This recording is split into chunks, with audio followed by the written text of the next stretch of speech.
सेना ही आघाडीवरती आहे। बघा, जोगेश्वरी पूर्वमधून मनीषा वायकरांनी 54 मतांनी पुढे आघाडी घेतलेली आहे। नाशिक पश्चिम मधून सीमा हिरे पुढे आहेत, सुधाकर बडगुजर ठाकरे गटाचे उमेदवार मागे आहेत। दुसऱ्या स्क्रीन मधली ही संपूर्ण दृश्य बारामतीची आहे, ज्या ठिकाणी अजित पवार यांच्या कार्यकर्त्यांनी जल्लोष केलेला आहे। जोरात फटाके वाजवले जात आहेत, झेंडाही फडकवला जात आहे। त्यांचे कार्यकर्ते आधीच निकालाच्या आधीच रस्त्यावरती आले।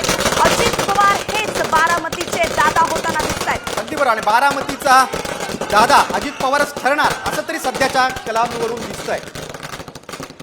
अजित पवार बघा, दोन दृश्य आहेत वैष्णवी। एका दृश्यामध्ये आपण बारामतीमध्ये फटाके फोडतात, कार्यकर्ते रस्त्यावर उतरलेले अजित पवारांचे, दुसरीकडे चिपळूण रत्नागिरी जिल्ह्याच्या चिपळूणमध्ये देखील महायुतीचे उमेदवार जल्लोष करतात।